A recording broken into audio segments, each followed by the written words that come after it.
कमल बाजी हार गया। तब गोपाल ने अपने दोनों हाथों से कसकर उसकी आंखें मूंद ली और बाकी साथियों को छिप जाने का इशारा किया। चंदन ने मुरारी का हाथ पकड़कर खींचते हुए कहा, चल हम दोनों सामने वाले खंडहर में छुप जाएं, कोई नहीं पकड़ सकेगा। और उसने एक बहुत पुराने खंडहर की ओर इशारा किया। खंडहर पर नज़र पड़ते ही मुरारी घबरा गया। डरे डरे स्वर में बोला, ना बाबा ना, वहाँ नहीं छुपना है, उसमें भूत है। भूत? चंदन आश्चर्य से बोला, तुमको कैसे पता? सब लोग कहते हैं इस खंडहर में भूतों का डेरा है। शाम हो जाने पर कोई भी आदमी इस खंडहर में जाने की कौन कहे। इस तरफ आता भी नहीं है। कई लोग मारे जा चुके हैं, घायल हो चुके हैं, मेरे बाबा खुद बतलाते हैं। चंदन मुरारी की बातें सुनकर आश्चर्य में पड़ गया। गर्मियों की स्कूल की छुट्टियां होने के कारण वह गांव में अपने नाना के पास आया था। शहर का रहने वाला था। भूत का नाम उसने सुना था, कहानी किससे पढ़े थे, पर स्वयं भूत आज तक न देखा था। अक्सर वह सोचा करता, क्या सचमुच भूत होते हैं? क्या वह कभी किसी भूत को देख सकेगा? शहर की गहमा गहमी में तो भूता स्थान होता ही नहीं है। भूत सूनी जगहों, पुराने मकानों, खंडहरों या उजाड़ रास्तों में प्रायः रात को मिलते हैं। शहर में ऐसा कोई भी स्थान न रहने के कारण भूत की गुंजाइश न थी। उसने सुना था गांव में प्रायः भूत हुआ करते हैं। इस कारण उसने मुरारी की बात पर विश्वास कर लिया। यहाँ कोई भूत होगा। वह उस तरफ ना गया, वरन मुरारी की इच्छानुसार एक टीले के पीछे छिप गया। गोपाल ने सबके छिप जाने पर कमल की आंखों पर से हाथ हटा लिया। पकड़ो चोर को, गोपाल ने कमल से कहा। कमल ने अपनी आंखें मली, फिर छिपे किसी साथी को पकड़ने इधर उधर भागने लगा। सब लड़के मिलकर लुका छिपी का खेल खेल रहे थे। अंधेरा गाढ़ा होने तक खेल चलता रहा। फिर सब अपने अपने घर आ गए। चंदन मुरारी की बात दिमाग से निकाल ना पा रहा था। खाना खाकर बरामदे में चारपाई पर आराम करने अपने नाना के पास आया। नाना ने प्यार से उसके सर पर हाथ फेरा और पूछा, तेरा मन यहाँ लगता है ना बेटा? हाँ नाना जी, चंदन ने कहा। गांव बड़ा अच्छा है। बूढ़े नाना मुस्कुराए। पर बेटा, अब तो लोगों को शहर ही प्यारे लगते हैं। चंदन को इस सब बात से कोई मतलब न था। उसको मुरारी का दिखलाया खंडहर याद आ रहा था। उसने नाना से पूछा, नाना जी, तालाब के किनारे एक खंडहर है? हाँ है तो बेटा। क्या उसमें भूत रहते हैं नाना जी? चंदन अपना सवाल कर उनका मुंह ताकने लगा। लोग कहते हैं बेटा, नाना जी ने बतलाया। कई घटनाएं हो चुकी हैं। लक्ष्मण गड़ैया शाम हो जाने पर अपनी बकरी की तलाश में खंडहर में गया था, फिर वापस नहीं लौटा, वहीं मर गया। मारे डर के कोई भी उसकी तलाश में खंडहर नहीं गया। कई दिन बाद जब लाश की बदबू उठी तो दिन में लोगों को पता लगा। शिवचरण का सिर फट गया था, यही मत है। चंदन होठ काटता बोला, आपने भूत देखा है नाना जी? नहीं बेटा, नाना जी ने कहा। खंडहर में भूत रहते हैं? हाँ। देखने चलेंगे? चंदन का सवाल था। भूत तो रात में ही बाहर निकलते हैं बेटा, नाना जी प्यार से बोले। रात में जाना पड़ेगा भूत देखने? चंदन ने कहा। नाना जी चंदन की बात सुनकर सकपका गए। उनका सर कुछ कड़ा हो गया। क्या तुम भूत देखने रात में जाओगे? चंदन नाना के स्वर में परिवर्तन पा सकपका गया। नहीं नाना जी, मैंने एक बात कही। बेटा, नाना ने उसे अपने कलेजे से लगाकर कहा, रात को या शाम हो जाने पर खंडहर में भूल कर भी मत जाना। चंदन की बातें सुनकर वह कुछ घबरा गए थे। चंदन शहर का नामी तेज़ लड़का है। क्या पता भूत की तलाश में निकल जाए, कोई हादसा हो जाए, तब क्या होगा? चंदन की माँ, उनकी बड़ी लड़की तो रो रो कर जान दे देगी। चंदन चुप रह गया।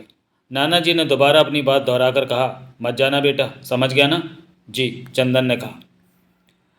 नाना के मन को संतोष मिला, पर चंदन के मन में हलचल मची थी। भूत को लेकर उसके दिमाग में नाना प्रकार के सवाल, नाना प्रकार की जिज्ञासाएं उठ रही थी। वह ना समझना था।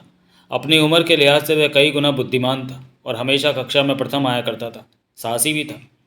उसने आगे सवाल किया, नाना जी, इस खंडहर में भूत कहाँ से आ गए? पहले तो अच्छा महल रहा होगा, उसमें लोग रहते रहे होंगे। हाँ बेटा, नाना ने बतलाया। इस खंडहर को लोग गांव के जमींदार की हवेली बतलाते हैं। 60-70 साल पहले इसमें रहने वाले जमींदार की लड़की ने कोई गलत काम कर डाला। इस पर जमींदार ने सारे परिवार को तलवार से काट डाला। फिर खुद भी तलवार पेट में घुसेड़कर मर गया। कहते हैं तब से वह सब भूत बनकर खंडहर में रहने लगे। मतलब उनके भूत बनते ही हवेली में उपद्रव होने लगे। रहने वाले भाग गए। धीरे धीरे हवेली खंडहर बन गई। लोगों का कहना है आज भी चीखें सुनाई पड़ती हैं, तलवार की झंकार सुनाई देती है, फिर जमींदार के कराने की आवाज़ें आती हैं। चंदन बड़े ध्यान से सुनता रहा, फिर पूछा, नाना जी, आदमी का ही तो भूत बनता है ना? हाँ बेटा, मर जाने के बाद आदमी भूत बन जाता है, नाना ने बतलाया। जो भी आदमी मरता है वह भूत बन जाता है नाना जी? नहीं बेटा, नाना ने स्पष्ट किया। वही लोग भूत बनते हैं जिनकी अकाल मौत होती है, जैसे कोई दुर्घटना, अकाल मौत, आत्महत्या, या जिनको कत्ल कर दिया जाता है। भूत कैसे बनते हैं नाना जी? बेटा ये तो भगवान जाने कैसे बनते हैं। भूत बनकर ये लोग क्या करते हैं? बदला लेते हैं या औरों को सताते हैं? नाना ने बतलाया। भूत हमारी तरह होते हैं क्या?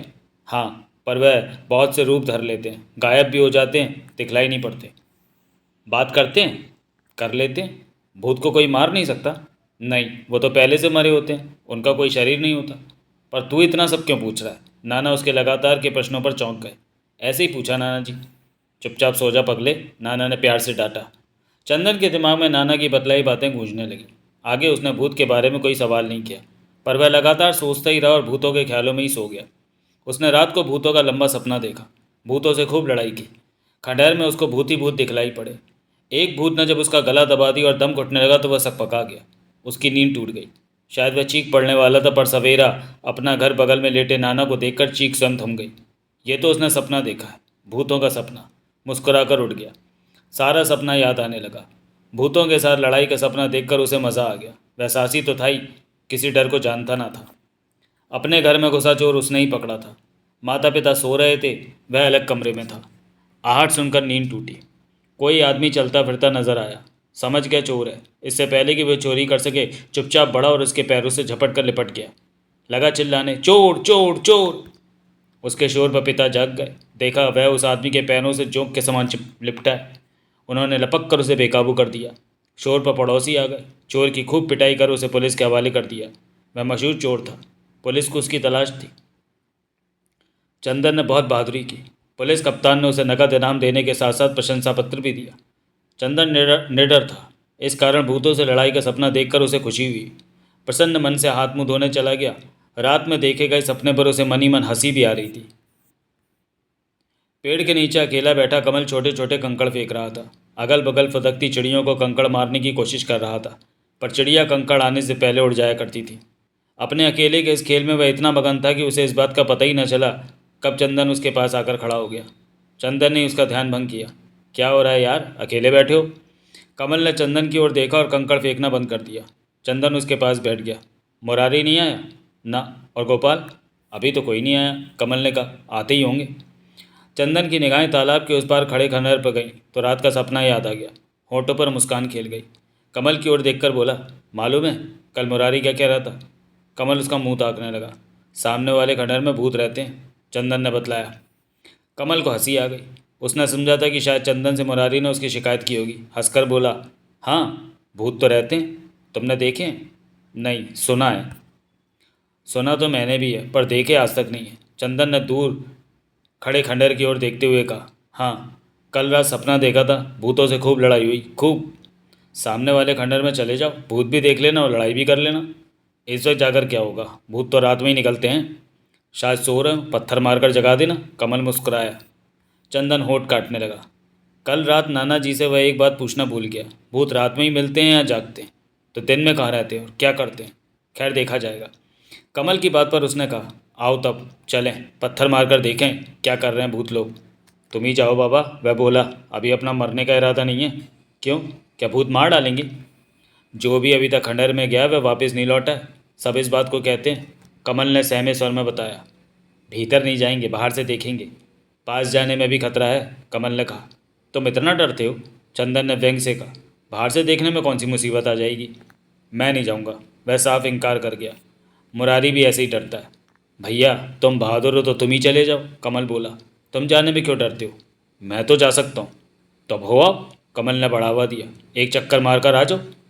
चंदन कमल के इस व्यंग से तिलमिला गया। उसकी निडरता को चुनौती थी। तैश में आकर खड़ा हो गया, बोला, अच्छा एक चक्कर लगा कर ही आता हूँ। और वह सचमुच आगे बढ़ गया। कमल घबराया सा हैरान सा देखता रह गया। चंदन सचमुच चल पड़ा। वह तो मजाक कर रहा था। चंदन जब आगे निकल गया तो उसने आवाज़ दी, क्या तुम सचमुच जा रहे हो? हाँ, चंदन ने बिना मुड़े जवाब दिया। कमल हैरान सा खड़ा देखता रह गया। चंदन सचमुच खंडहर की ओर बढ़ा जा रहा था। वह घबरा गया, कहीं चंदन को कुछ हो गया तो क्या हो गया। देखते देखते चंदन दूर चला गया। वह खंडहर के पास दिखा तो कमल की सांसें रुक गई। अगर वह खंडहर में प्रवेश कर गया तो एक दर्दनाक चीख अभी सुनाई पड़ेगी। मारे डर के वह थर थर काँपने लगा। उसके मन में आया वह अभी दौड़कर चंदन के नाना जी के पास चला जाए, उनको खबर दे। गांव वालों के साथ वह दौड़कर आ जाएंगे। खंडहर से चंदन को निकाल लिया जाएगा। बहुत से आदमियों के सामने भूत भाग जाया करते हैं। वह कुछ भी न कर सका, केवल सोचता रह गया। तब तक मुरारी आ गया। इस तरफ क्या देख रहे हो? उसने पूछा। कमल ने चौंक कर देखा। मुरारी था वह। तपाक से बोला, चंदन खंडहर की तरफ गया है, वो देखो। कमल ने इशारे से दिखलाया। मुरारी ने देखा, सचमुच चंदन खंडहर के सामने खड़ा नजर आ रहा था। मुरारी बेहद घबरा गया। बोला, शायद वह खंडहर के भीतर जाने वाला है, उसे बुलाओ, जल्दी बुलाओ। और मुरारी चीखने लगा, चंदन, ओ चंदन, उधर मत जाना चंदन। मुरारी के साथ कमल भी चिल्लाने लगा। तब तक गोपाल भी आ गया। तीनों उसका नाम पुकारते पुकारते तालाब के किनारे तक दौड़ गए। खंडहर तालाब के उस पार था। दिन के प्रकाश में भी बड़ा डरावना लग रहा था। उसके सामने खड़ा चंदन बड़ा हैरान सा लग रहा था। ऐसा लग रहा था मानो वह खंडहर उसको निगलने ही वाला है। उन तीनों की आवाज़ें चंदन तक पहुंच गई थी। इससे वह हाथ हिलाता दिख रहा था। लौटो चंदन, भागकर आ जाओ, भीतर मत जाना चंदन। तीनों बेहद घबरा गए थे। अगर चंदन को कुछ हो गया तो तीनों से जवाब देते ना बनेगा। चंदन वापस लौटता देखा तो तीनों की जान में जान आ गई। बच गया, कमल फुसफुसाया, वरना आज आखिरी दिन था इसका। चला कैसे गया? पूछा मुरारी ने। ताव में चला गया, अपने को बड़ा बहादुर दिखलाने। एक ही बूझ सारी बहादुरी निकाल देगा, मुरारी ने कहा। भाई, गोपाल डर के मारे बोला, मैं तुम लोगों के साथ नहीं रहूँगा, मुझे ये सब खेल पसंद नहीं है, चलो और कहीं खेलें। बगीचा अच्छा रहेगा, भूत के खंडहर के पास खेलना भी अच्छा नहीं है। तब तक चंदन पास आ गया। तीनों आंखें फाड़कर उसको इस तरह देखने लगे मानो वह कोई अन्य लोक से आया प्राणी है। चंदन मुस्कुराया। इस तरह आंखें फाड़ फाड़ कर क्या देख रहे हो? खंडहर की तरफ तुम क्यों गए थे? मुरारी गुस्से में बोला। भूत देखने। एक बार में ही सारा भूत देखना भूल जाओगे, बोला मुरारी। हम लोगों के साथ रहना है तो इस तरह मत करो। डर गए क्या? डरने की बात नहीं है। खंडहर के बारे में जब सब मालूम है तो क्यों जाना? तुमको कुछ हो जाएगा तो जवाबदेही हम लोगों पर आएगी ना। चंदन चुप रह गया। सचमुच वह साहस कर खंडहर तक चला गया था। टूटी फूटी दीवारें, बिखरी पड़ी पुराने ज़माने की ईंट, कूड़ा करकट, झाड़ झंकाड़, जगह जगह कटीले पौधे, जमी मिट्टी के डूहे, वर्षों से आदमी के पाँव न पड़े थे।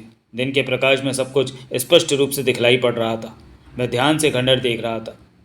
तभी तीनों मित्रों की चीखें सुनाई पड़ी। वह खंडहर के भीतर पैर रखकर भीतर का दृश्य देखना चाहता था, पर तीनों की लगातार सुनाई पड़ने वाली चीखें सुनकर उसका इरादा ढीला पड़ गया। वह वापस आ गया। खंडहर के भीतर जाकर देखने की उसकी इच्छा अधूरी रह गई। उसके दोस्तों का चेहरा देखते ही बनता था। उसे इस तरह देख रहे थे मानो वह कोई अजूबा। कमल ने उसे सिर से पांव तक देखा। पूछा, खंडहर के पास जाकर डर नहीं लगा? डर? कैसा डर? चंदन हंसने लगा। खंडहर के भीतर क्या देखा? झाड़ झंकाड़, कटीली झाड़ियाँ। चंदन मुस्कुराया। तीनों उसका मुंह ताक रहे थे। गोपाल ने पूछा, भूत नहीं दिखलाई पड़ा क्या? भूत? कैसा भूत? खैर, भूत तो शाम को या रात को दिखलाई पड़ते हैं, दिन दोपहर कहाँ से आएंगे? मुरारी ने होठ बिचकाए। तब मुझे क्यों पुकारा? चंदन ने सवाल किया। दिन में भूत दिखलाई नहीं पड़ते, पर लग जाते हैं। भूत लग गया तो खैर नहीं। सिरीलाल को एक बार भूत लग गया था। 20-20 आदमियों के संभाले न संभलता था, सबको उठा उठा कर पटक देता था। सिरीलाल का बुरा हाल रहा। फिर क्या हुआ? चंदन आगे जानने के लिए उत्सुक था। तब नंदलाल ओझा ने ठीक किया, 6 दिन झाड़ फूक कर ठीक किया। आजकल सिरीलाल कहाँ है? गांव छोड़कर चला गया, अपने मामा के पास शहर में रहता है। नंदलाल ओझा ने भूत उतारा था? हाँ, अपने ही गांव का है, यही काम करता है, बड़ैया टोले में रहता है। चंदन को बड़ा आश्चर्य लगा। कोई ऐसा भी आदमी है जो भूत उतार देता है? भूत आदमी को लग भी जाते हैं? इसका मतलब है नंदलाल भूतों को जानता है और उनको वश में रखता है। अब ऐसी गलती मत करना, गोपाल बोला, उस तरह मत जाना। चंदन चुप रह गया। तीनों मित्रों ने तालाब के किनारे खेलना ठीक ना समझा। वे ऐसी जगह खेलना ही पसंद न कर रहे थे जहाँ से भूता खंडर दिखलाई पड़े। अतएव सबने बगीचे में खेलना पसंद किया। चंदन को मानना पड़ा। वह अकेला क्या कर सकता था?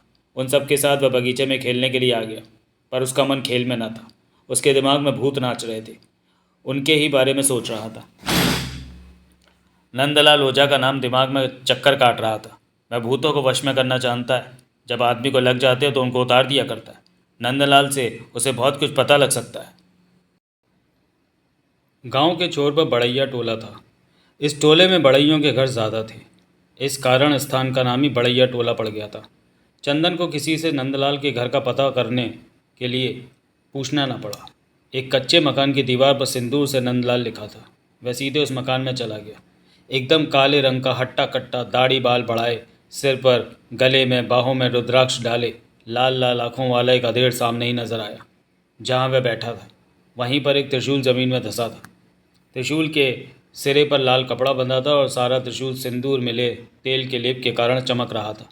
पास में ही छोटे छोटे नरमुंड रखे थे। उन खोपड़ियों पर सिंदूर के टीके लगे थे। पीछे दीवार पर दुर्गा का एक चित्र बना था। दीवार पर ही सिंदूर से जय दुर्गा जय हनुमान लिखा था। चंदन देखकर ठिठक गया। नंदलाल ओझा स्वयं किसी भूत से कम न लग रहा था। उसने चंदन को देख लिया, पहचान भी लिया। क्या है बेटे? वह मुस्कुराया। उसका चेहरा और डरावना हो गया। जी, तुम ईश्वर करण के नाती हो ना? जी हाँ, बैठो बैठो, नंदलाल बोला। चंदन नंदलाल के सामने बैठ गया। आश्चर्य से वह सब देख रहा था। नंदलाल ने पूछा, कैसे आए? आप भूत उतारते हैं? पूछा चंदन ने। हाँ, नंदलाल हंसने लगा। क्यों, क्या बात है? यूं ही, चंदन होठ काटता हुआ बोला। तब तो भूत आपके वश में होंगे। तुम अपनी बात तो बताओ। भूतों को आप देख लेते हैं, बातें कर लेते हैं, आपको डर नहीं लगता? डर? कैसा डर? सब माँ की कृपा है। नंदलाल ने दुर्गा की तस्वीर की ओर देखा। दुर्गा माता की पूजा करने से ऐसा हो जाता है? हाँ, हनुमान जी से भी भूत डरते। चंदन की उत्सुकता बढ़ती जा रही थी। बोला, भूत कैसे होते हैं? लाखों तरह के होते हैं। तुम अपना मतलब बोलो ना। खंडहर में भूत है, पकड़ लेते हैं, बोला चंदन। क्या उनको आप वश में नहीं कर सकते? भूत अलग अलग किस्म के होते हैं। अगर खंडहर का भूत किसी को लग जाए तो सिर फिर पता कर लूँगा कौन सा है वह। नंदलाल अपनी डरावनी लाल लाल आंखें नचाकर बोला। खंडहर के किसी भूत को वश में करिए ना। मुझे क्या ज़रूरत पड़ी है? आखिर तुम चाहते क्या हो? नंदलाल चंदन के ढेर सारे प्रश्नों के बावजूद उसके आने का मकसद न समझ पाया था। मैं भूत को देखना चाहता हूँ। चंदन ने सीधे सीधे अपनी इच्छा रख दी। भूत? नंदलाल हंसने लगा। डर के मारे बेहोश हो जाओगे बच्चे। चंदन होठ काटते हुए बोला। मैं बिल्कुल नहीं डरता। डरते नहीं हो ना? चंदन दृढ़ स्वर से बोला। तब मेरे पास भूत देखने के लिए आने की क्या ज़रूरत है? रात में खंडहर में चले जाओ, वहाँ हर रात भूतों का हंगामा होता रहता है, जाकर देख लो। डर नहीं लगता है ना? चंदन बिना कुछ कहे वापस आ गया। नंदलाल से हुई बातों पर ही वह सोच रहा था। भूतों को नंदलाल वश में रखता है, हनुमान की दुर्गा की पूजा करता है। हनुमान का नाम लेने से भूत प्रेत पास नहीं आते। नंदलाल ने उसके अभिमान को जगा दिया। जब वह डरता नहीं है तो खंडहर में ही जाकर क्यों नहीं देख लेता? साहसी था वह। मन ही मन रात में खंडहर में जाने की योजना बनाने लगा। किसी को पता भी नहीं लगना चाहिए। एक बात बार बार दिमाग में आ रही थी। इस काम में अगर उसका एक साथी और हो जाए तो अच्छा है। एक से दो भले। औरों से तो बात करना भी बेकार समझ रहा था, केवल एक कमल से उसको आशा थी। उसने तय कर लिया, अकेले में वह कमल से गंभीरतापूर्वक बात करके रहेगा। चंदन घर वापस आ गया। वह चुपचाप नंदलाल के पास गया था। किसी से बताया नहीं था। इस कारण उसे पूर्ण विश्वास था किसी को कुछ पता ना चलेगा। पर खेल कर घर आने पर नाना ने उसे बुलाकर पूछा, तू नंदलाल के पास गया था? चंदन सकपका गया। क्यों गया था? जी, भूत की बात करने। लगता है तेरे ऊपर भूत लगने वाला है। खबरदार, आगे से भूत प्रेत की कोई बात ना करना। दोस्तों के साथ खेलो कूदो, आराम से रहो, नाना ने उसको डांटा। नाना की डांट खाकर चंदन चुप रह गया। वह समझ गया कि सर नंदलाल उसके बारे में बतला गया है। उसके सिवाय भला और कौन हो सकता है? चंदन कुछ देर घर में चुपचाप पड़ा रहा, फिर बाहर निकल गया। कमल के घर की ओर बढ़ गया। कमल अपने घर के दरवाजे पर खड़ा था। वह चंदन को देखकर खुश हो गया। कहाँ जा रहे हो? उसने पूछा। तुम्हारी तरफ आया था, बोला चंदन। कमल हंसने लगा। फिर दोनों मित्र घर के सामने बने एक चबूतरे पर बैठ गए। गोपाल और मुरारी की चर्चा छिड़ गई। फिर चंदन अपनी असली बात पर आ गया। मेरा ख्याल है तुम एक बहादुर लड़के हो। कमल हंसने लगा। क्यों, क्या बात है? किसी को मारना पीटना है क्या? नहीं यार, मतलब यह है कि तुमको अंधेरी रात में सन्नाटे में डर नहीं लगता। तुम्हारा मतलब क्या है? कमल आंखें नचाकर बोला। वैसे मैं सचमुच किसी से नहीं डरता हूँ। सच्ची? तुम्हारी कसम? कमल सीना तान कर बोला। भूत से भी नहीं? भूत क्या, भूत के बाप से भी मैं नहीं डरता। कमल ताव पर आ गया था। क्या रात में, एकदम रात में उस खंडहर में जा सकते हो? बिल्कुल जा सकता हूँ, कमल तपाक से बोला। कहने को तो वह कह गया, पर मन ही मन डर गया। फिर सोचा, कौन उसको खंडहर में जाना है? उसने डींग मार दी। सोच ले भाई, चंदन खुश हो गया। सोच लिया, कमल का स्वर लापरवाह था। तो जाकर आना किसी रात को। मैं दिन में तुम्हारे साथ चलकर कोई खास पत्थर या सामान खंडहर में फेंक दूंगा। रात में उसे उठाकर ले आना। चंदन की उस योजना पर कमल सकपका गया। मन में झांकने लगा। पर मेरी एक शर्त है। बोलो। मैं अकेला नहीं जाऊंगा, उसने बतलाया। मेरे साथ एक साथी का होना ज़रूरी है। उसने अपना रुतबा बनाए रखने के लिए शर्त लगा दी। ऐसी शर्त से बात बन जाएगी। दूसरा कोई साथ जाने के लिए तैयार नहीं होगा तो वह भी जाने से बच जाएगा। उसने चाल खेल दी। तुमको एक साथी चाहिए? तब तुम चल सकते हो। एकदम पक्का, हर हालत में चलेंगे, कमल शान से बोला। देखो, बाद में इनकार मत करना। ना, इनकार का सवाल ही नहीं पैदा होता है। बस एक साथी मिल जाए, कमल चौड़ा होकर बोला। उसे इस बात का पूरा विश्वास था, कोई साथी रात में खंडहर में जाने के लिए तैयार नहीं होगा। गांव के जवान बड़े बूढ़े तो दिन में भी खंडहर के सामने से निकलने में घबराते हैं, दूर से बचकर जाते हैं तो रात में कदम रखने का सवाल ही पैदा नहीं होता। इस कारण को तैयार नहीं होगा। ठीक है, चंदन ने कहा, मैं तुम्हारे साथ चलने के लिए तैयार हूँ। क्या? क्या? कमल घबराया। मैं तुम्हारा साथ दूंगा, बोला चंदन। तुमसे आगे तुमसे तुम्हारी बराबरी में चलूंगा। अब तो चलोगे ना खंडहर में? कमल के चेहरे का रंग उड़ गया। वह चंदन की ओर एकटक देखता रह गया। कमल की बात पर उसे यकीन ना आ रहा था। बोला, सचमुच तुम चलोगे? सॉरी, चंदन की बात पर उसे यकीन ना आ रहा था। बोला, सचमुच तुम चलोगे? हाँ, चंदन ने कहा। मजाक मत करो यार। तुम्हारी कसम, उसने कहा।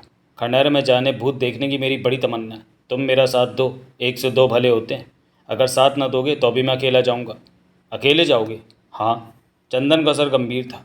मैंने फैसला कर लिया है, चुपचाप जाना, किसी को भनक तक ना लगे। मैंने किसी से इस बात को नहीं कहा। तुम बहादुर हो, डरते नहीं हो, इसी कारण मैंने तुमसे चर्चा की है और मैं तुम्हारा साथ चाहता हूँ दोस्त।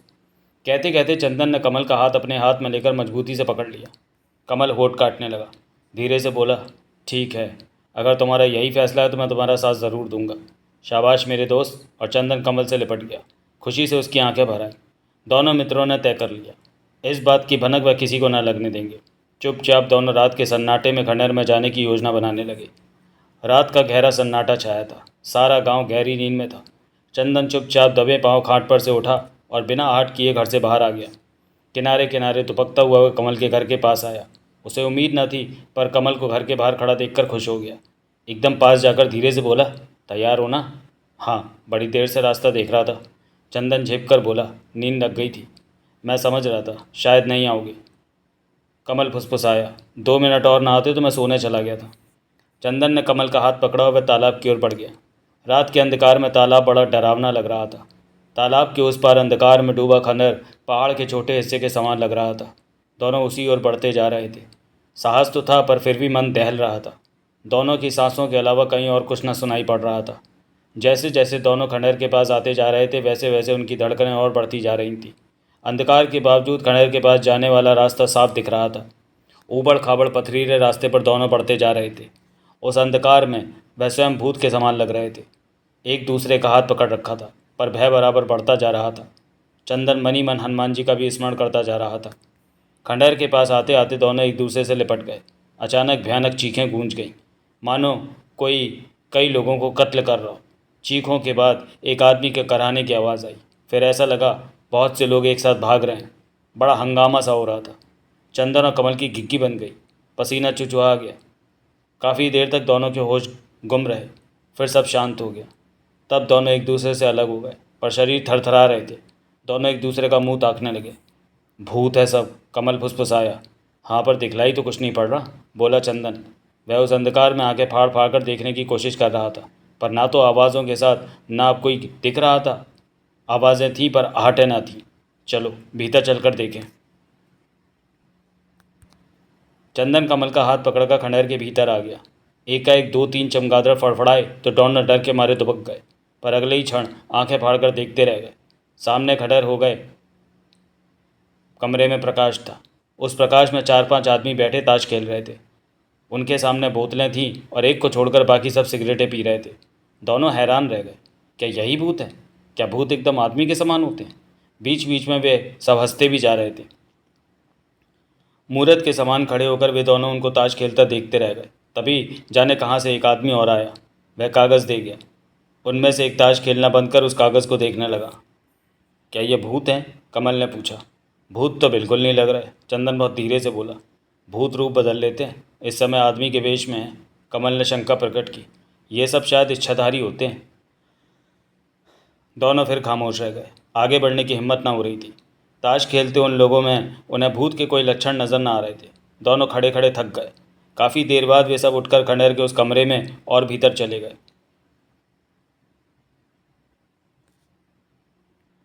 प्रकाश भी एक आदमी बंद करके चला गया। अंधकार हो गया। फिर वही गहरा सन्नाटा। भूत चले गए, कमल बोला। हाँ लगता है, चंदन ने समर्थन किया। चलो लौट चलें। दोनों एक दूसरे का हाथ पकड़कर वापस लौट पड़े। अब पहले जैसा भय न रह गया था। चंदन हैरान था, ये कैसे भूत थे? पहले चीखें, कत्ल करा, उसके बाद ताश खेलने, सिगरेटें, शराब पीने लगे। उसने कमल से पूछा, क्या भूत सिगरेट भी पीते हैं? भूत सब करते हैं, कमल ने कहा। हमारी तरह हंस रहे थे, बातें कर रहे थे, फिर उठकर चले गए। चंदन ने शंका प्रकट की। मेरे ख्याल से वैसा भूत नहीं थे। भूत बड़ी माया दिखलाते हैं, कमल ने कहा। क्या कहा जा सकता है? चंदन हैरान था। क्या भूत ऐसे होते हैं? वे सब एकदम आदमी की तरह थे। उनका रूप, रंग, व्यवहार, बोलचाल सब कुछ आदमियों के ही समान था। वह इस बात पर विश्वास ही नहीं कर पा रहा था कि वह सब भूत हो सकते हैं। भला कौन उनको भूत कह सकता है? कमल का हाथ पकड़कर वापस आते समय वह इसी उधेड़बुन में था। अगर मान लिया जाए कि वे आदमी थे तो वे खंडर में क्या कर रहे थे? खंडर भी कोई रहने की जगह? फिर इतनी रात गए, उन सबका ताश खेलना, शराब पीना समझ में ना आ रहा था। भला खंडर में आदमी ऐसा सब क्यों करेगा? इसके अलावा प्रकाश भी कैसा था? इस सब से लगता है कि वह भूत थे। अंधकार में दोनों गिरते पड़ते वापस आ गए, रुके नहीं। कमल अपने घर में चला गया और चंदन भी वापस आ गया। रात बहुत थोड़ी रह गई थी, अतएव चंदन सोचते सोचते सो गया। सुबह उठा, रात की सारी घटनाओं का ख्याल आ गया। फिर तालाब में नहाने के बहाने से वह निकल पड़ा। तालाब के पास आ गया। सामने उस पार खंडहर था। तालाब में नहाते दो चार लोगों की निगाहें बचाकर वह खंडहर की ओर बढ़ गया। क्या रात वाले आदमी जैसे भूत अब भी उस जगह होंगे? देखते देखते वह खंडहर में आ गया। कहीं कुछ भी नहीं था। खंडहर उजाड़ पड़ा था। आंखें फाड़कर वह देखने लगा। सामने वाली जगह पर रात में लोग बैठे थे। उसी जगह पर आकर खड़ा हो गया। वहीं बैठे थे वे लोग। चंदन ज़मीन देखने लगा, एकाएक चौंक गया। नीचे सिगरेट के कई टोटे पड़े थे, पी गई सिगरेटों के आखिरी टुकड़े। रात को वही भूत पी रहे थे। उसने उन टुकड़ों को उठाकर जेब में रख लिया। भूतों द्वारा पी गई सिगरेटें खंडहर में वो घूमता रहा। काफ़ी बड़ा खंडहर था, कहीं कुछ न था। वापस लौट आया, मन ही मन खुश था। भूतों द्वारा पी गई फेंकी सिगरेटों के टुकड़े इसके जेब में थे। भला कोई इस बात को मान सकता है? उसके होंठों पर मुस्कुराहट खेल गई। कमल के घर आया। कमल घर पर था। उसके हाथ में गीला कपड़ा देखकर बोला, नहा कर आ रहे हो? हाँ, तालाब गया था। चंदन ने कहा। लो, तुम्हारे लिए प्रसाद लाया हूँ। और चंदन ने सिगरेट के टुकड़े उसके हाथ पर रख दिए। पिए गए झूठे टुकड़े अपने हाथ पर देखकर कमल का मन घिना गया। उन टुकड़ों को फेंककर वह गुस्से में बोला, क्या बदतमीजी है? और वह उनको पैरों से मसलने वाला था कि चंदन ने उसका हाथ पकड़ लिया। क्या करते हो यार? तुम ये क्या उठा लाए? कमल गुस्से से बोला। झूठी सिगरेट के टुकड़े? लगता है जूते लगवाओगे। चंदन हंसकर बोला, बेटा, भूतों की पी सिगरेटें हैं। क्या? क्या? कमल आंखें फाड़कर देखते रह गया। क्या तुम अभी खंडहर गए थे? हाँ, तालाब में नहाने के बहाने। क्या देखा? कुछ नहीं, एकदम सन्नाटा। रात को वे सब सिगरेटें पी रहे थे, उसी के टुकड़े हैं ये सब, चंदन ने बतलाया। और तुम उठा लाए? हाँ, चंदन ने कहा। एकदम आदमियों जैसी सिगरेटें पीते हैं यार। क्या वे सच में भूत थे? कमल अपना सिर खुजलाकर बोला, यही तो मैं भी सोच रहा हूँ। एकदम हमारे जैसे थे, बिल्कुल भूत नहीं लगे। पर वे चीखें, कराहें, मारकाट, यही तो समझ में नहीं आ रहा है। कमल ने कहा। वैसे दादी कह रही थी कि भूतों की माया को पकड़ पाना मुश्किल है, वे कुछ भी रूप धर सकते हैं। तब यार, भूत की पहचान क्या है? दादी ने एक पहचान बतलाई है, कमल ने बताया। मारने से भूत मरता नहीं है। लाठी, डंडा, छुरी, गंडासा, भाला, बंदूक कुछ भी मारो, उसका बाल भी बांका नहीं होता है। वह पल में गायब भी हो जाता है। गायब तो वे लोग हो गए थे। गायब कहाँ हुए थे? भीतर चले गए थे। उसे गायब हो नहीं समझो। पर यार, चंदन ने होंठ काटते हुए कहा, कुछ यकीन नहीं आ रहा है। बात क्या है? कुछ गड़बड़ घोटाला लगता है। कमल धीरे से बोला, फिर चलने का इरादा है क्या? हाँ, चंदन ने कहा। दो चार बार तो परखना पड़ेगा, कम से कम पता तो लग जाए भूत कैसे होते हैं। चंदन की बात पर कमल सोच में पड़ गया। वह स्वयं भी बहुत उत्सुक था। चंदन वापस आ गया। सिगरेट के टुकड़े मसल कर फेंक दिए गए थे। चंदन घर आया, खाना खाकर नाना के पास बैठा रहा। फिर वह बगीचे में खेलने के लिए आ गया तो तमाम लड़के खेलने की बजाय बातें कर रहे थे। लल्लू ने देखा, जगदीश ने देखा, लालचंद तो डर के मारे भाग गया। वह आदमी एकदम सफ़ेद था, सिर से पैर तक। हाँ, उसकी चाल भी बड़ी बेढंगी थी। भूत था, एकदम भूत। चंदन ने पूछा तो पता चला कि कल रात गांव में भूत घूम रहा था। सिर से पैर तक एकदम सफ़ेद रंग का था। उसकी चाल बड़ी बेडौल थी। रात में गांव के कई लोगों ने देखा। लल्लू, जगदीश और लालचंद से तो बाकायदा उसका सामना भी हुआ। सारे गांव में आतंक फैल गया। खंडहर के भूत अब बाहर निकलकर रात के सन्नाटे में गांव में घूमने लगे। सब तरफ डर फैल गया था। चंदन और कमल एक दूसरे का मुंह ताकते रह गए। कल रात को वे दोनों भी तो बाहर थे। ऐसा कुछ उन्होंने नहीं देखा, और ना ही कोई सफ़ेद आदमी दिखलाई पड़ा। वह तो ऐसे ही कुछ भूत देखने के लिए इतना बड़ा खतरा उठाकर हवेली में गए थे। वहाँ तो आदमी जैसे भूत मिले। जिस भूत को वह देखना चाहते थे वह गांव में घूम रहा था। ये तो बात पलट गई। अब रात को लोग घर से बाहर ना निकलेंगे। हाँ, क्या पता कब भूत दिख जाए। लड़के भी डरे डरे से थे। काफ़ी देर तक भूतों की बातें करते रहे, फिर सब खेल में लग गए। चंदन और कमल भी खेल में शामिल हो गए। बगीचे में काफ़ी देर तक लड़के उपद्रव करते रहे। चंदन जैसे ही घर से बाहर निकला वह फौरन दुबक गया। सामने से एक असामान्य सी आकृति एकदम सफ़ेद रंग की बड़ी बेढंगी चाल चाल में आ रही थी। उसकी सांसें रुक गईं। भूत, भूत। गला रुंध सा गया, पर पूरी ताकत के साथ वह हनुमान का नाम लेकर दीवार से एकदम दुबका रह गया। उसके सामने से सिर से पैर तक सफ़ेद रंग का वह मनुष्य के समान आकृति आगे बढ़ गई। जब दूर निकल गई तो चंदन की जान में जान आई। कल तमाम साथी जिस घटना की चर्चा कर रहे थे वो एकदम सच है। कल वाली आकृति उसके सामने से गुजर कर गई है। वह दौड़ गया। कमल बाहर इंतज़ार में खड़ा था। तुमने तुमने कुछ देखा क्या? पूछा कमल ने। वह अभी अभी गया है, चंदन अपनी तेज़ सांसें रोककर बोला। कौन? रात वाला सफ़ेद भूत जिसकी बात हो रही थी। किधर को गया? इस तरफ। चंदन ने दिशा की ओर संकेत किया।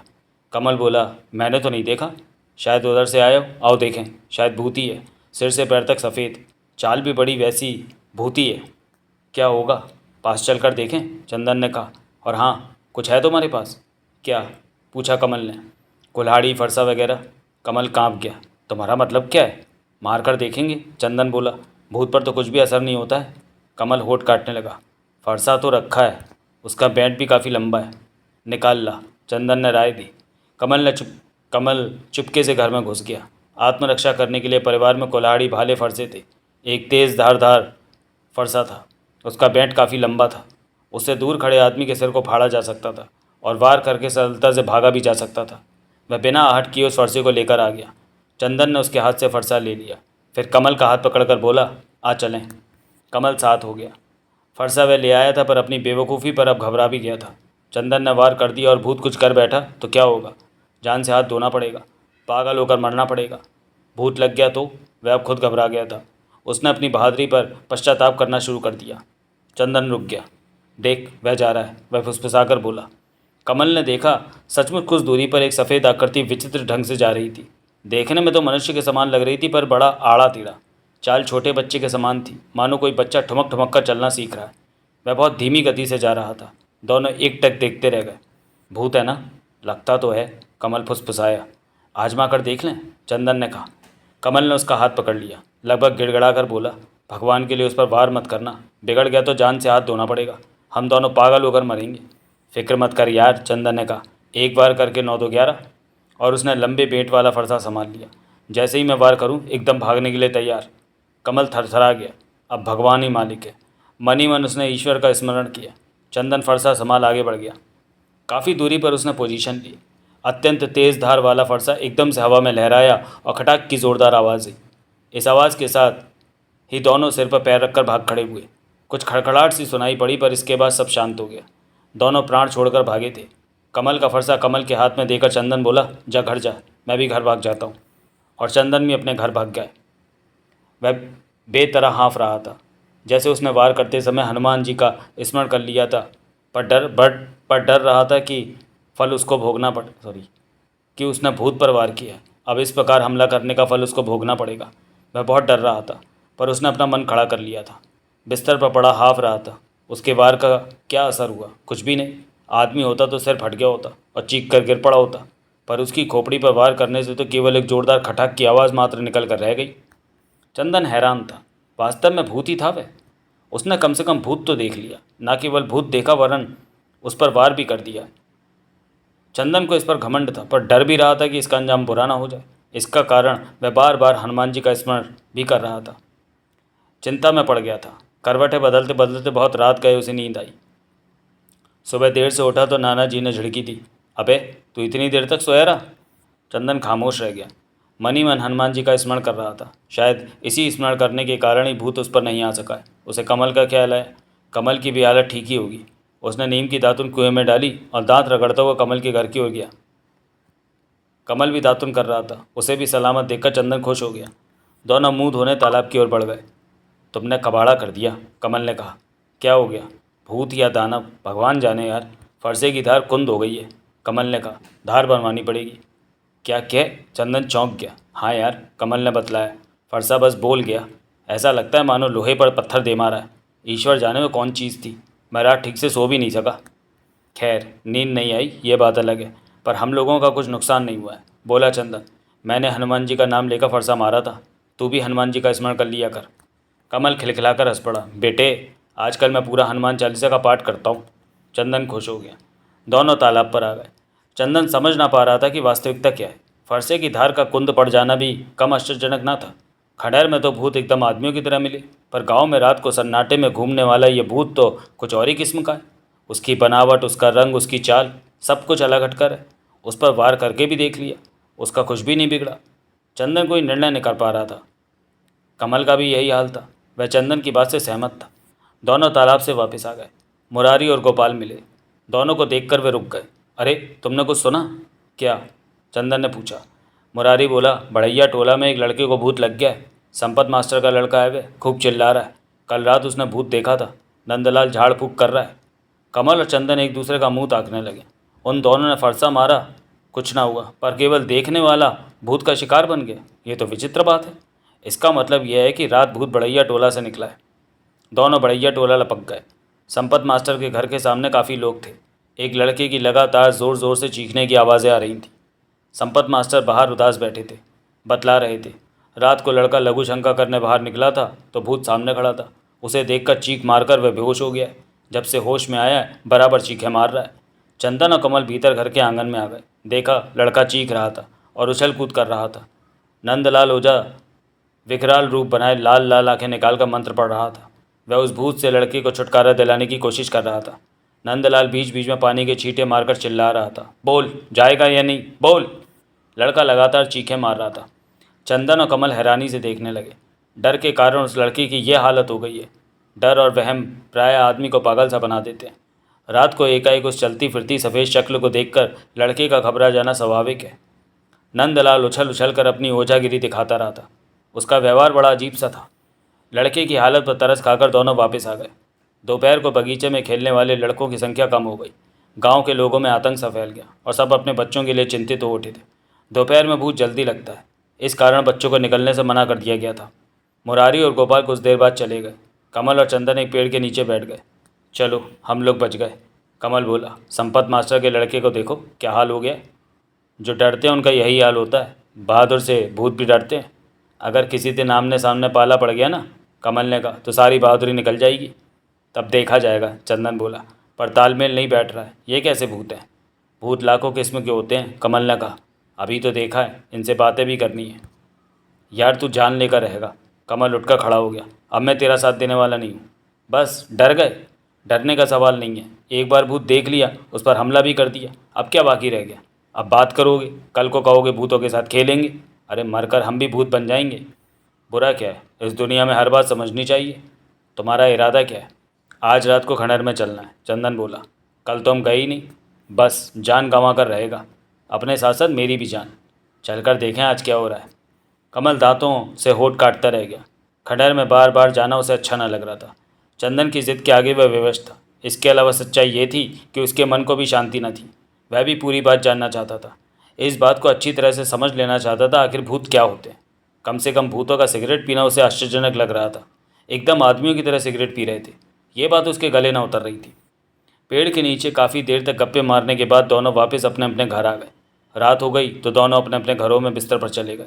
दोनों सोने का बहाना करके पड़े थे और रात गहरी होने का इंतज़ार कर रहे थे, ताकि दोनों चुपचाप खिसक कर खंडहर की तरफ जा सकें। दूर दूर तक अंधकार छाया था। सन्नाटे के कारण सारा वातावरण साए साए कर रहा था। ऐसे माहौल में शायद ही कोई घर से बाहर निकलने का साहस कर सकता था। पर चंदन और कमल बाहर थे।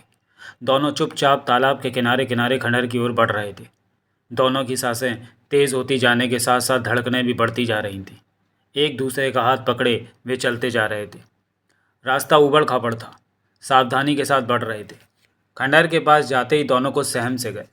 शायद चीखें और शोर शराबा, मार काट की आवाज़ें उठने ही वाली। वह काफ़ी पास आ गए। इस बार कोई चीख, मारकाट, शोर न सुनाई पड़ा। खंडहर अंधकार में डूबा था और गहरा सन्नाटा छाया था। किसी भी प्रकार की हलचल खंडहर में न थी। दोनों का मन निराशा से भर गया। आज क्या बात हो गई? क्या आज सारे भूत गायब हो गए? वे साहस कर खंडहर में और भीतर आ गए। चंदन अनुमान लगाने लगा। यहीं सामने थोड़ी दूरी पर बैठे कल सब सिगरेटें पी रहे थे। आज क्या हो गया? एक आदमी कुछ कागजात भी देख रहा था। आज एकदम सन्नाटा, कहीं कुछ नहीं। एकाएक रोशनी हुई। दोनों तुरंत एक खंडहर हो गई दीवार के पीछे उछलकर छिप गए। प्रकाश की एक चौड़ी रेखा दिखलाई पड़ रही थी। क्षण मात्र में ये स्पष्ट हो गया कि टॉर्च की रोशनी है। एक आदमी के हाथ में टॉर्च थी। कमल और चंदन दोनों आंखें फाड़कर देखते रह गए। भूत टॉर्च का भी प्रयोग करते हैं? वह दोनों अंधकार में एक दूसरे का मुंह ताकने लगे थे। टॉर्च की रोशनी करता हुआ आदमी टूटी गिरी दीवारों के पीछे गायब हो गया। फिर अंधकार छा गया। कहाँ गायब हो गया वह? चंदन बुदबुदाया। दीवारों के पीछे होगा। भूत तो नहीं लगता। ना, भूत भला टॉर्च लेकर चलेगा? एक बार फिर टॉर्च चमकी। इस बार ज़रा दूर पर चमकी थी। टॉर्च चमक कर बुझ गई। फिर खटखट की ध्वनि आई और अचानक चीखें गूंज गई। कमल और चंदन थरथरा गए। वही ड्रामा, चीख पुकार मार काट कराहना शुरू हो गया। सारा खंडहर एक बार फिर गूंज गया। दोनों एक दूसरे से लिपट कर खड़े रह गए। खट खट खट की हल्की आवाज़ के साथ शोर शराबा थम गया। फिर टॉर्च की रोशनी आई। वह आदमी पास जाता दिखा। जिस ओर से आया था वहीं चला गया। चंदन और कमल ने साहस बटोरा। कमल का हाथ पकड़कर वह कुछ और आगे बढ़ गया। कमल सहम गया था। खंडहर के भीतर ज़्यादा दूर तक जाना वह अच्छा न समझ रहा था। इसमें खतरा था। चंदन आगे तो आ गया था, पर उसकी समझ में न आ रहा था कि वह आदमी कहाँ गायब हो गया। एक स्थान पर आकर रुक गया। फुसफुसाकर बोला, वह किस तरफ गया है? क्या पता, कमल ने धीरे से कहा। था तो आदमी। हाँ, आदमी जैसा भूत। दोनों अंधकार में ठिठके खड़े थे। सर्वत्र सन्नाटा था। उस समय वे दोनों स्वयं भूत के समान लग रहे थे। सारा वातावरण साए साए कर रहा था। झिंगुरों के स्वर वातावरण को और भयानक बना रहे थे। दोनों निर्णय न कर पा रहे थे कि आगे जाना चाहिए या वापस लौटें। अभी इस असमंजस में ही थे कि एकाएक बेडौल सी सफ़ेद रंग के आदमी के समान शक्ल दिखाई पड़ी। बड़े विचित्र ढंग से वह चला आ रहा था। चंदन कमल का हाथ पकड़कर दुबक गया। देखो, वह आ गया। कमल बहुत धीरे से बोला। हाँ, भूत है। वह अजीब सी चाल चल रहा था। ऐसा लगता था कि मानो अपना भारी भरकम बेडौल शरीर उससे नहीं उठाया जा रहा है। वह दोनों के देखते देखते सामने जाकर गायब हो गया। देखो, गायब हो गया। हाँ, पक्का भूत है, चंदन ने कहा, पर वह समझ ना पा रहा था कि इस तरह लोग कहाँ गायब हो जाते हैं। भूत का गायब होना तो समझ में आ रहा था, पर उन आदमियों का? क्या वे भी भूत थे? उससे रहा ना गया।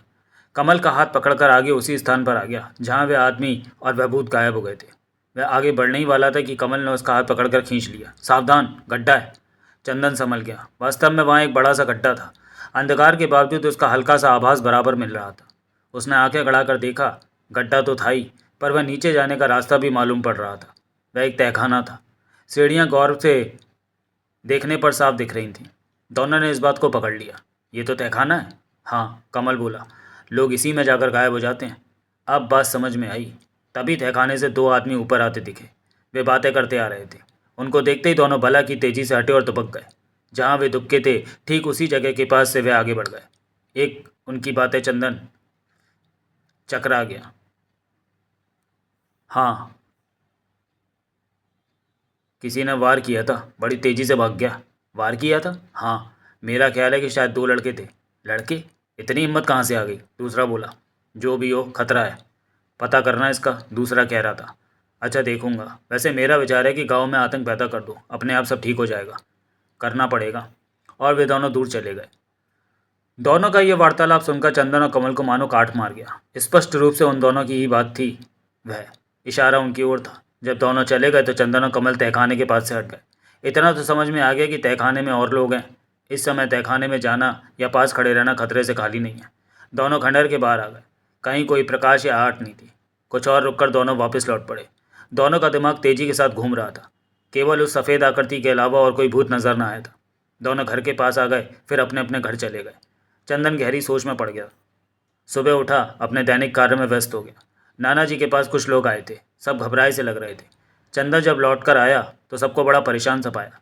हर रोज़ दिखलाई पड़ता है, बच्चों औरतों का निकलना मुश्किल हो रहा है। आता कहाँ से है? खंडहर से। वे सब बातें कर रहे थे। चंदन की समझ में आ गया। वे सब उस गोल मटोल सफ़ेद भूत की बातें कर रहे थे जो रात को गांव में आने लगा था। आज फिर आएगा शायद। आप दिखलाई पड़े तो सब मिलकर हमला करो। ऐसा करने से वह गांव में आना छोड़ देगा, एक बूढ़े ने कहा। हाँ हाँ, एक दूसरे अंधेड़ ने समर्थन किया। ज़रूर मिलकर हमला करना चाहिए, पता लग जाएगा क्या है। सब ने मिलकर तय कर लिया, अब की बार दिखलाई पड़े तो उस पर सब मिलकर हमला करें। अपने आप पता लग जाएगा क्या है वह। गांव के कुछ ब्राह्मणों ने भी इसका समर्थन किया। चंदन चुपचाप सब सुन रहा था। जब सब चले गए तो वो कमल के पास गया और उसे सब बता दिया। दोनों उत्सुक हो गए। गप्पे मार चंदन चला गया। अब उसका खंडहर जाना मुश्किल पड़ गया, क्योंकि रात में नाना ने जागना शुरू कर दिया। चौकस होकर रहने लगा, क्योंकि उस सफ़ेद भूत का इंतजार था। उसे जो भी देखेगा शोर मचा देगा। शोर होते ही सब अपने अपने घरों से निकलकर उस पर हमला कर देंगे। यह योजना बन गई थी। केवल पुरुष बाहर आएंगे, स्त्री व बच्चे घर के भीतर रहेंगे। चंदन शोर का इंतजार करने लगा। अचानक शोर उठा। वो देखो, वो रहा! दो तीन आदमी चीख उठे।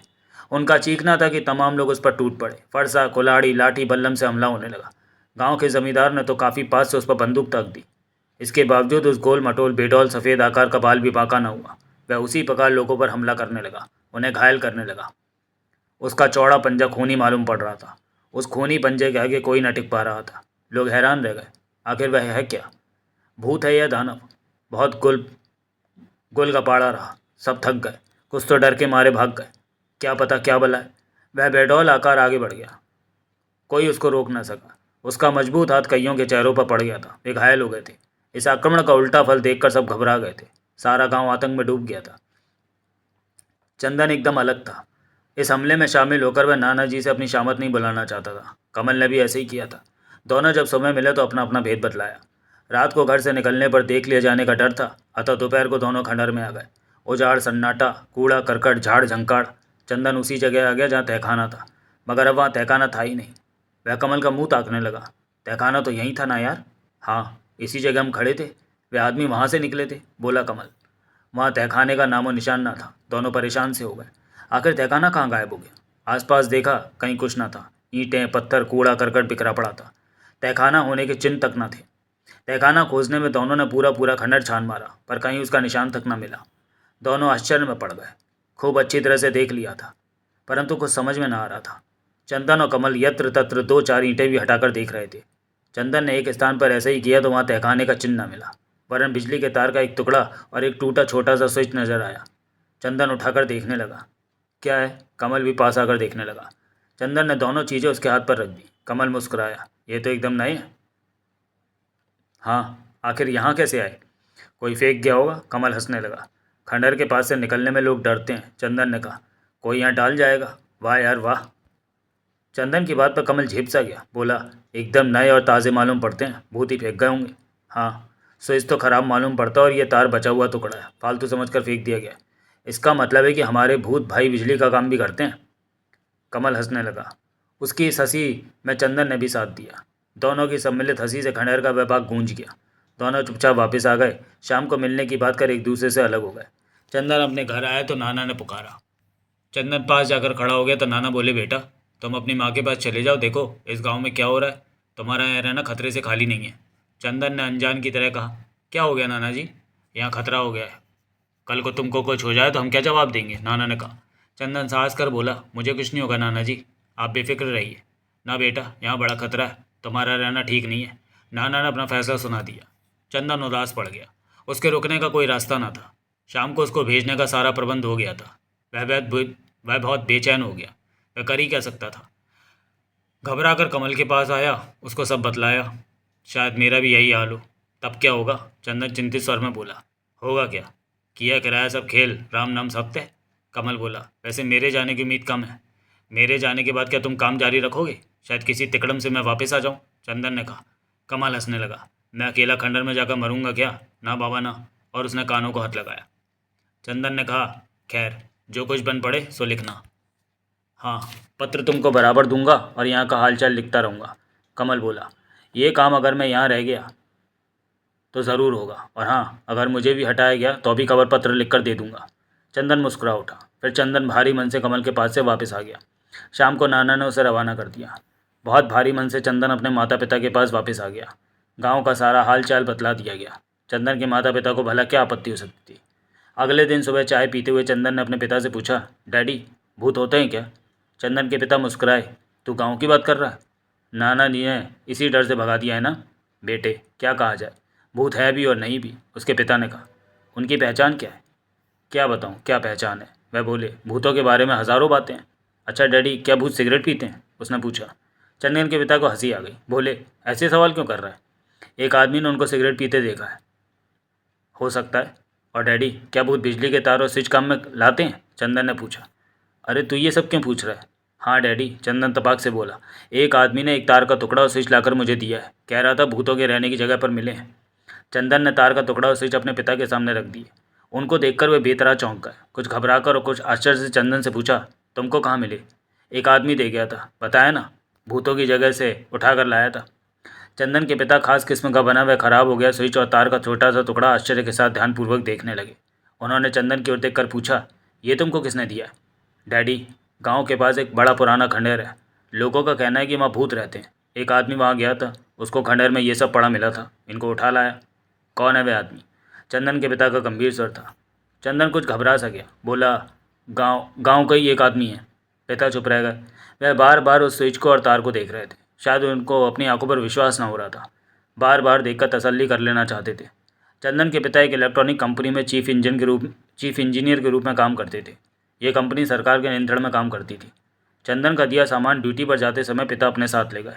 उस विचित्र से मामूली तार के टुकड़े और उस छोटे से स्विच का महत्व उनकी समझ में आ गया था। चंदन अपने विचारों की दुनिया में खोया रह गया। एक तरह से उसका पिता के पास जाना अच्छा ही हुआ, वरना खंडहर में मिली चीज़ों को बेकार का कूड़ा समझकर वे रखे रहता। शाम को पिता आ गए। नाश्ते के समय उसको अपने पास बैठा लिया। पूछा, तो गांव में भूत ने आतंक फैला रखा है? जी, इसलिए तो नाना जी ने डर कर मुझे वापस भेज दिया। किसी ने भूत देखा है? हाँ, बहुतों ने। सबने उस पर हमला भी किया था, पर उसका कुछ नहीं बिगड़ा। गांव के जमींदार ने उस पर गोली भी दागी थी, बेकार गई। चंदन के पिता मुस्कुराकर बोले, वो तो हो गई। चंदन उनका मुंह ताकने लगा। धीरे से पूछा, डैडी, क्या भूत पर कुछ असर नहीं होता है? हाँ, पर वह कैसा था? क्या बता रहे थे लोग? जी, सफ़ेद रंग का, गोल मटोल, बेडौल सा, बड़े वैसे चलता था। भाग तो नहीं जाता था? भाग तो नहीं पाता था ना, उसका चलना ही मुश्किल था। शायद अपने ही शरीर से भारी लग रहा था। चंदन के पिता ने होंठ काटे। भूत ऐसा ही होता है। चंदन उनका मुंह ताकने लगा। फिर वह कहाँ चला जाता था? क्या पता। गांव वालों का कहना है कि वह फिर खंडहर में वापस चला जाया करता है। अब तक बराबर रात में गांव में आने लगा है। इस कारण सब उससे डर गए। वह अपना हाथ चलाकर लोगों को बेतरह घायल भी कर देता है। हाँ, कर सकता है। उसके हाथ बड़े मजबूत होते हैं। डैडी, क्या आपने ऐसा भूत देखा है?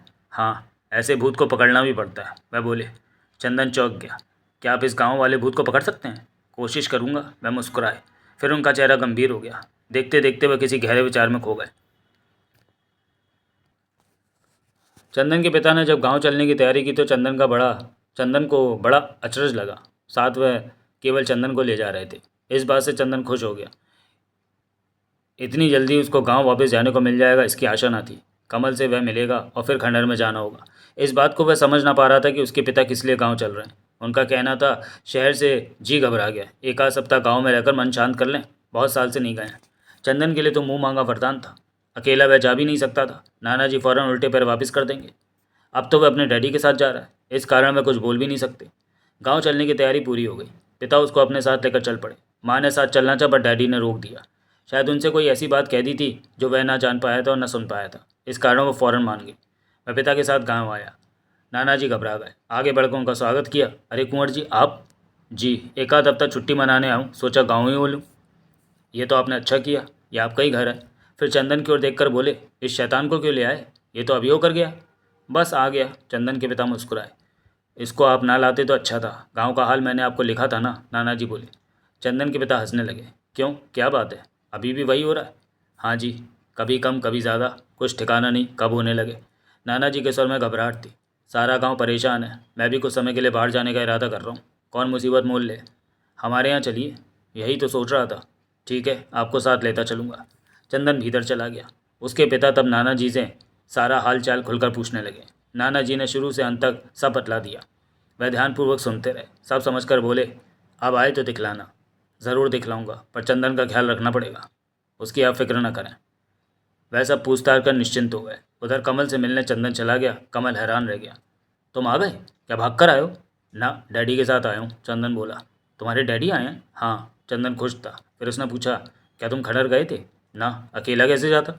अब चलेंगे, चंदन खुश होता बोला। अब सब देखेंगे। डैडी को पता चल गया तो?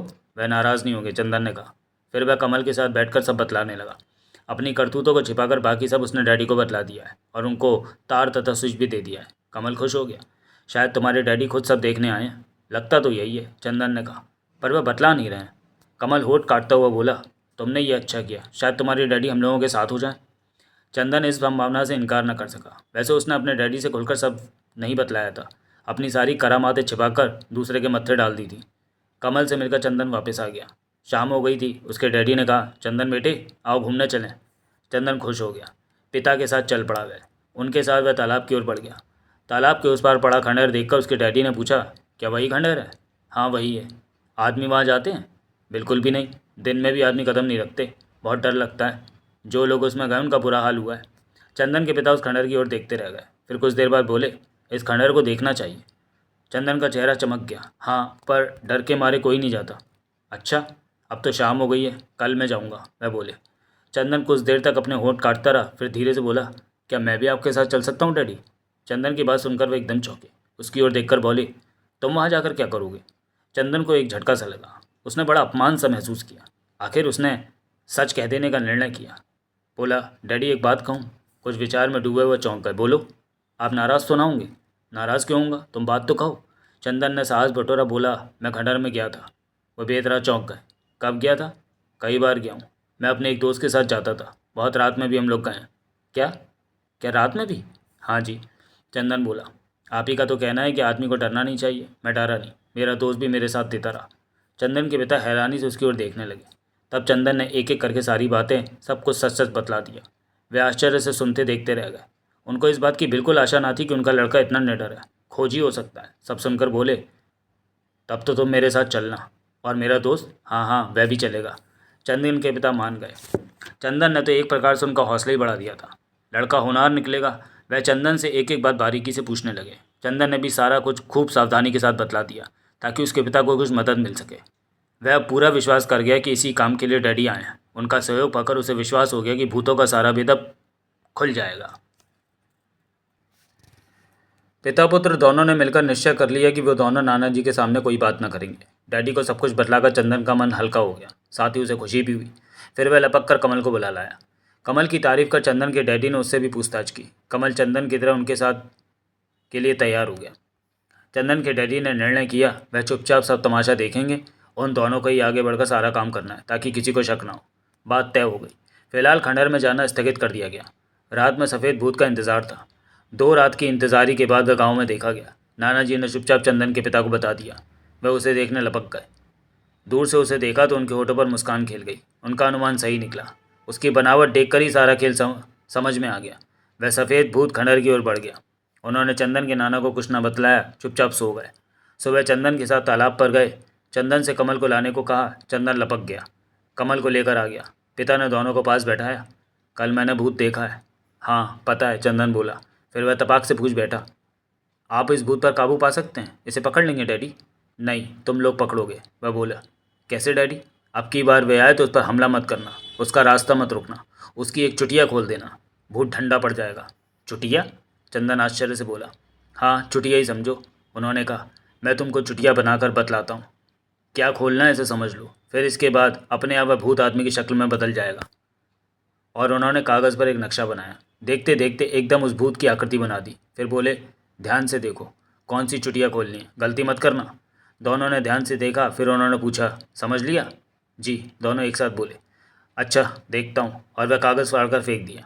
एक दूसरे कागज़ पर फिर उसकी आकृति बनाई, दोनों के हाथ पर रखकर पूछा, बताओ कौन सी चुटिया खोलोगे? चंदन और कमल ने ठीक ठीक जगह बतला दी। शाबाश, वह बोले। तुम लोग चुटिया खोल डालना, जब भूत आदमी की शक्ल में आ जाएगा तो हम सब मिलकर उसे पकड़ लेंगे। फिर उससे खंडहर का भी सारा भेद खुल जाएगा। बेकार खंडहर में जाकर दिमाग खराब करने से क्या फ़ायदा। दोनों उनकी बात मान गए। उनका कहना सही था। जब रात में गांव में घूमने वाला भूत काबू में आ जाएगा तो फिर उसे सब पता लग जाएगा। वैसे चंदन और कमल को बड़ा आश्चर्य हो रहा था। उन्होंने बनाया हुआ नक्शा खूब याद कर लिया, ताकि उसको बिल्कुल भी ना भुला सके। शायद वे दोनों उसका महत्व समझ गए थे। आधी रात से ज़्यादा का समय था। अंधेरी रात होने के कारण अंधकार और घना था। आसपास के पेड़ों के साए भी बड़े डरावने लग रहे थे। सर्वत्र सन्नाटा छाया था। रात गहरी होते ही लोग अपने अपने घरों का दरवाज़ा बंद कर लेते थे और फिर बाहर न निकलते थे। सफ़ेद भूत के कारण रात में कोई चू भी ना करता था। वैसे नंदलाल सबसे कहता फिरता था, उसने अपना जाप चालू कर रखा है। थोड़े दिनों बाद छुटकारा मिल जाएगा और भूत गांव छोड़ देगा। खंडहर से बाहर ना आएगा, किसी और गांव चला जाएगा। वह जाप तथा हवन के लिए लोगों से पैसा भी ले रहा था। नंदलाल उस भूत को बहुत ज़बरदस्त बतला रहा था। कमल और चंदन बराबर प्रतीक्षा कर रहे थे। सफ़ेद भूत दिखलाई पड़े और वह उसकी चुटिया खोल दें। दिया गया नक्शा वह बराबर रोज़ देखकर याद कर लेते थे। कहीं ज़रा सी भी चूक ना हो, इसके लिए बराबर सावधान थे। दोनों काफ़ी रात गए तक प्रतीक्षा करते थे, पर उसका कुछ पता न था। चंदन को लग रहा था आज रात का सन्नाटा ऐसा है कि वह ज़रूर आएगा। उसका अनुमान सच निकला। वह गाँव में आ गया था। सूचना मिलते ही चंदन तेज़ी से भागा। कमल प्रतीक्षा में था। आ गया क्या? उसने पूछा। हाँ, हमारे घर के पास ही है। चलो, दोनों लपक गए। देखा, कुछ दूरी पर वह अपनी उसी चाल से चला जा रहा था। दोनों दौड़कर पास पहुंच गए। सामने से जाना नहीं था, उसकी चुटिया पीछे थी, अतएव दोनों उसके बगल में आ गए, इस तरह से कि उसके हाथ उसको छू भी ना सके। चंदन और कमल ने फुर्ती के साथ चुटिया खोलनी शुरू कर दी। चुटिया क्या, वे कुछ पेंच थे, उनके खुलते ही उसका चलना एकदम थम गया। चुटिया खोल दोनों ने पिलकर उसे खींचा तो उसकी सारी पीठ खुल गई। पीठ खुलते ही एक आदमी हड़बड़ाकर बाहर आ गया। कमल और चंदन घबरा गए। वह आदमी बाहर आकर भागने ही वाला था कि एक तेज़ आवाज़ गूंज गई, खबरदार, भागना मत वरना गोली मार दी जाएगी। और चंदन ने अपने पिता को सामने खड़े पाया। पिता को देखकर उसका हौसला बढ़ गया। उसने उस आदमी को कसकर पकड़ लिया। कमल भी उससे लिपट गया। वह भाग न सका। चंदन के पिता ने तब तक उसे बांध लिया। मैंने कहा था ना कि चुटिया खोलते ही भूत आदमी में बदल जाएगा, वह बोले, देखो यही है भूत। कमल और चंदन चौंक गए। जो कुछ वे देख रहे थे उससे आंखों पर विश्वास न हो रहा था। उनकी आंखें आश्चर्य से फैल गई थीं। क्या तुम लोग इसे पहचानते हो? खूब अच्छी तरह, बोल उठा कमल। कौन है ये? नंदलाल, ओझा नंदलाल, चंदन ने बतलाया। उस सफ़ेद भूत के भीतर से घबराकर बाहर निकला नंदलाल थर थर काँप रहा था। वह घबराए हुए चंदन के डैडी को देख रहा था। उनके इशारे पर चंदन और कमल ने उनकी सहायता से नंदलाल के हाथ पैर बांध दिए। उसे बांधने के बाद चंदन के पिता बोले, इस भूत को मैं चलाता हूँ, फिर तुम लोग चलाना। और वह उसके भीतर घुस गए। उसकी पीठ बंद की। वह भूत फिर चलने लगा। चंदन और कमल आश्चर्य से देखते रह गए। भूत थोड़ा टहल कर वापस आ गया। चंदन के पिता बाहर आ गए। अब तुम चलाओ। और चंदन तथा कमल को वे बतलाने लगे भूत कैसे चलाया जाता है। दोनों ने अच्छी तरह समझ लिया। चंदन बोला, डैडी, हम दोनों मिलकर चला सकते हैं? हाँ, जगह काफ़ी है। दोनों उसके भीतर घुस गए, उस भूत को चलाने लगे। चंदन के डैडी ने कहा, इसे ले जाकर नाना जी के घर के सामने खड़ा कर दो, कल सुबह देखेंगे। दोनों ने रास्ता बदल दिया। चंदन के पिता नंदलाल को बांधे हुए वापस आ गए। चंदन और कमल ने भूत बाहर खड़ा कर दिया। चंदन के डैडी नंदलाल से पूछताछ में लग गए। चंदन और कमल की खुशियों का ठिकाना ना था। भूत पकड़ लिया गया था, घर के सामने लाकर खड़ा कर दिया गया था। सुबह लोग देखें तो शायद गांव में भगदड़ मच जाए। दोनों हैरान थे। उसके भीतर नंदलाल था। नंदलाल से उसके पिता कड़ाई के साथ पूछताछ कर रहे थे। नंदलाल बेहद घबराया हुआ था, बार बार गिड़गिड़ा रहा था। उसकी हालत देखते ही बनती थी। नंदलाल से पूछताछ कर उसे कमल और चंदन की निगरानी में रखकर चंदन के डैडी साइकिल पर बैठकर पुलिस थाने चले गए और वहाँ से उन्होंने उच्चाधिकारियों को खबर कर दी। बात तो वो पहले ही कराए थे। खबर करके वह वापस आ गए। ये सब करते करते रात बीत गई। रात में दुबक कर खड़े गाँव वालों को कुछ भी पता न चला लगा। सवेरा होते ही दरवाज़ों पर खड़ा भूत देखकर नाना जी चिल्ला पड़े, पर चंदन खिलखिलाकर हंसने लगा। नाना जी डरो मत, इस भूत को मैं पकड़ कर लाया हूँ। ये लोहे का बना है। नाना जी आंखें फाड़कर देखते रह गए। तब तक सारे गांव में हल्ला हो गया। लोग भागने लगे, पर चंदन और कमल ने सबको रोक लिया।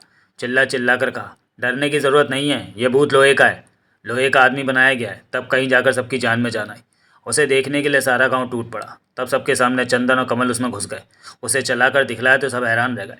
चंदन के पिता ने गांव वालों को बतलाया कि वह लोहे का बनाया गया है। इसमें आदमी घुस जाता है, इसे चलाया जाता है।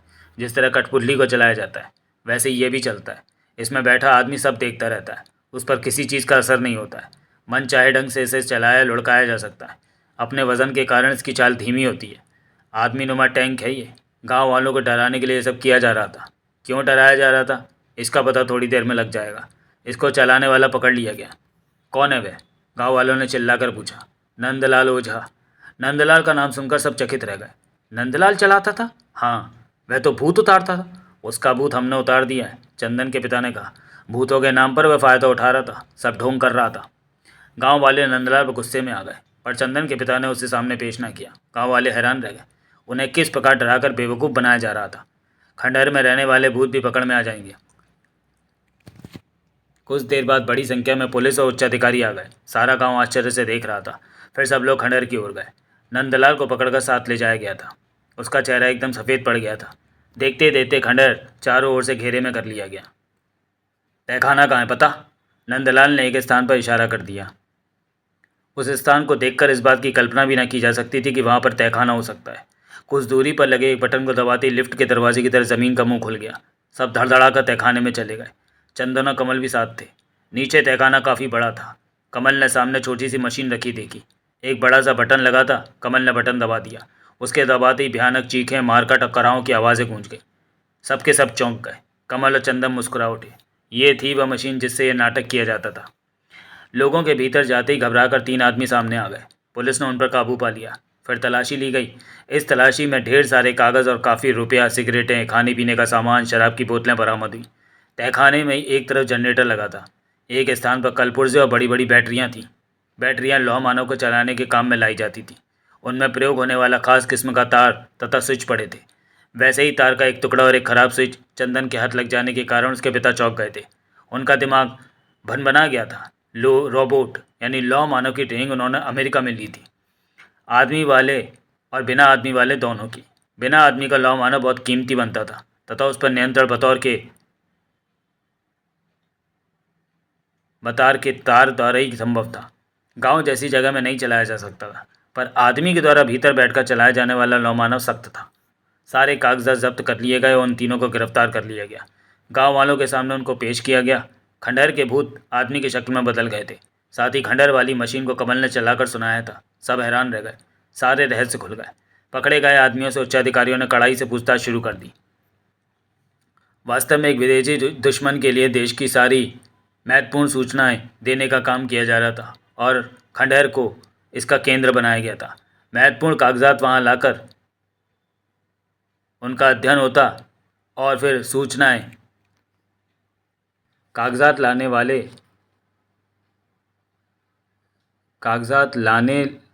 व ले जाने का काम लौह मानव द्वारा किया जाता था, जो गांव के बाहर आई जीप तक जाता था और वापस आया करता था। जीप खंडहर तक आने से शक होता या आदमी भी आते जाते तो भेद खुल सकता था। इसका कारण भूत का आतंक पैदा कर काम हो रहा था। गांव में कम से कम लोग रहें, बाकी लोग पर भाग जाएं, इस मतलब से लौह मानव गांव में उपद्रव करता था। खंडहर पहले ही अंधविश्वास के कारण भूता प्रसिद्ध था। इस गिरोह ने वहां अपना केंद्र बनाकर उसे सचमुच भूता घोषित कर दिया था। उनका अपना काम सरलता से हो रहा था। चंदन की उत्सुकता, उसके साहस और कमल के साथ ने षड्यंत्र का पर्दाफाश कर दिया। सबको गिरफ्तार करके पुलिस ले गई। सारा सामान जब्त कर लिया गया। चंदन और कमल को प्रशंसा पत्र के साथ पुरस्कार भी दिया गया। अब इस खंडहर को गिराकर वहां पर गांव का स्कूल बन रहा है। इसका नामकरण चंदन कमल प्राइमरी स्कूल होगा।